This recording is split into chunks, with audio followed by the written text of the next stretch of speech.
Oke ya, jadi setelah pertemuan antara tokoh oposisi atau tokoh kritis ya yang dianggap yang dimediasi oleh Pak Menhan kita, Syafri Samsudin ya, di Kartanegara. Nah, jadi ini situasi politik agak sedikit berubah nih ya, agak sedikit berubah. Bahkan setelah pertemuan tersebut, ada isu-isu muncul yang memang isu-isu tersebut isu-isu atau informasi-informasi yang sangat sensitif gitu ya di balik pertemuan tersebut ya. Nah, yang membocorkan isu-isu sensitif tersebut ya itu justru dari kelompok-kelompok ya Said Didu CS itu gitu ya. Contohnya ada beberapa channel-channel di media sosial seperti Bang Edi Channel ya, itu dia jelas-jelas membocorkan isi pertemuan di balik layar gitu, di balik layar pertemuan tersebut. Sementara Said Didu, ya Abraham Samad, dan ya tokoh-tokoh yang diundang lah ya, itu ketika ditanya oleh TV media sosial atau TV nasional ya, mereka diundang untuk menjadi pembicara, mereka terlihat normatif pembicaraannya, seperti tidak mau mengungkap apa yang sebenarnya terjadi dalam pertemuan tersebut gitu ya. Nah, ini kan aneh gitu ya.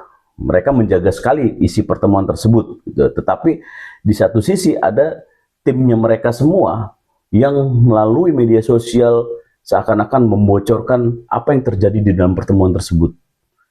Ya, itu benar atau tidak, itu lagi-lagi permainan framing dimulai. Ini ada babak baru di politik kita ini.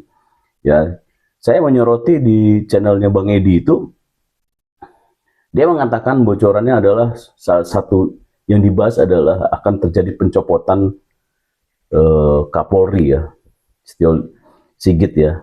Nah, ini satu. Yang kedua, juga Pak Prabowo juga menjanjikan kepada mereka akan menggeser geng Solo yang di-backup oleh oligarki.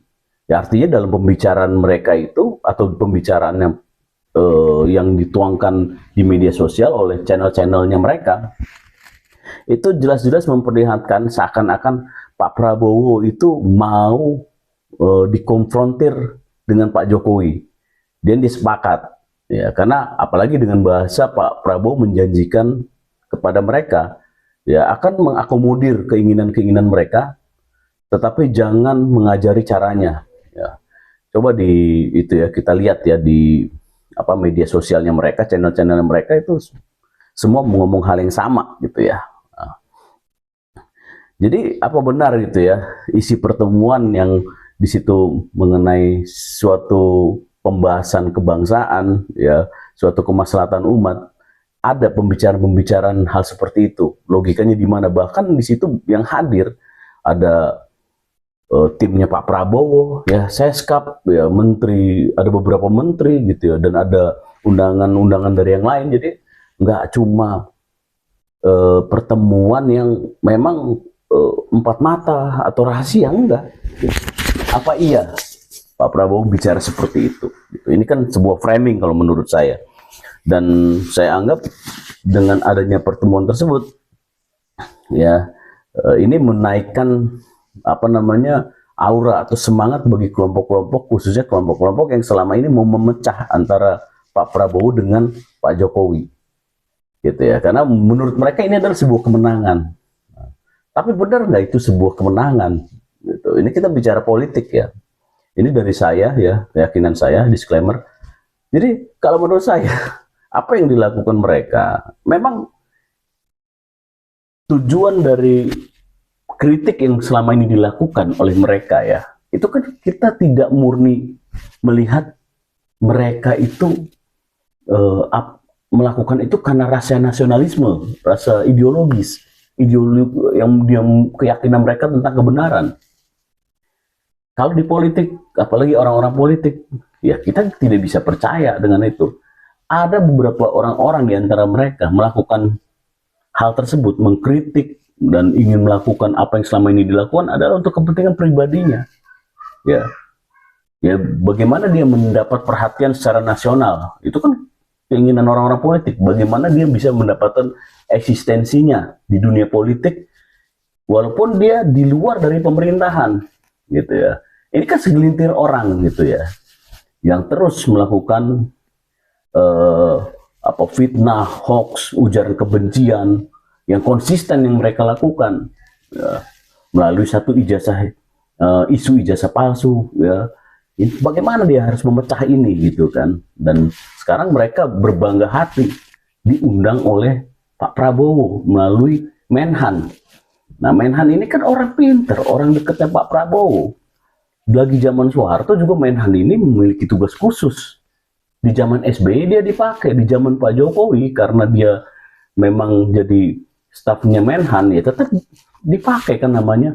Dan ketika di zaman Prabowo, Menhan ini ya, Syafri Samsudin menggantikan posisi siapa? BG, Budi Gunawan. Yang kita tahu Budi Gunawan itu siapa, dan secara politis dia kuat, Menko, diganti oleh Syafri Samsudin ya.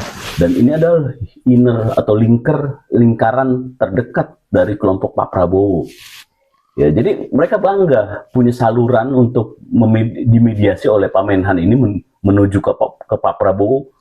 Mereka happy sekarang, tapi itulah kesalahan mereka. Ketika mereka sudah masuk dalam pertemuan tersebut, artinya apa? Terjadilah sebuah kesepakatan secara emosional. Mungkin di balik layar bukan emosional, tapi secara akad yang lebih politik ya, akad politik. Sehingga apa? Mereka sekarang berkesepakatan bahwa yang dilawan saat ini adalah oligarki. Orang-orang yang memang mengkeruk alam ini, mengeksploitasi alam kita ya, dan melakukan tindakan-tindakan korup di negara kita. Itu siapa? Pak Jokowi kah? Ya enggak. Pak Prabowo melawan oligarki, mafia tambang, mafia minyak, gas, dan lain-lain itu ya memang melawan mafianya. Jadi persepsinya Pak Prabowo dituangkan ke mereka dalam pertemuan tersebut, dan mereka menyetujui ada titik temu yang sama melawan oligarki, ya clear. Dan di situ secara implisit Pak Prabowo mengatakan jangan ganggu-ganggu dong hubungan dia dengan Pak Jokowi, karena Pak Jokowi adalah mantan presiden. Pak Jokowi ketika jadi presiden tidak bisa lepas dari pertarungan dengan oligarki. Ya kita tahu lah oligarki itu sangat kuat di dalam dunia politik dengan sistem kapitalistik, dengan kapitalisme ini. Uang adalah segala-galanya, dan ketika orang memiliki kekuatan uang, dia bisa melakukan apa saja. Dan Pak Jokowi adalah orang yang masuk di dalam dunia politik tanpa kekuatan uang. Ya tentu dia punya masalah dalam menghadapi keinginan-keinginan oligarki selama ini. Nah, ketika Pak Prabowo yang memiliki kekuatan uang paling tidak 40% dalam dana-dana kampanyenya, ya tidak butuh sponsor, saat ini dia waktunya lah dia yang paling berani untuk menghantam oligarki. Ya, atas bisikan atau peta politik yang diberikan presiden sebelumnya, Pak Jokowi. Gitu ya. Jadi justru, saya kembali lagi, justru kelompok-kelompok itu ketika terjadi pertemuan tersebut, peta politik akan berubah, mereka akan dibungkam, diam, karena sudah mendapatkan akses, sudah diakomodir keinginannya bertemu dengan Pak Presiden. Dan saya pikir mereka akan masuk angin. Kita lihat deh, isu ijazah palsu ini akan berkurang viralitasnya untuk ke depan ini. Percaya sama saya, ini keyakinan saya, kita lihat. Kita lihat apakah itu benar gitu ya. Oke, subscribe video saya, like, komen, share. Selamat pagi, siang, dan malam.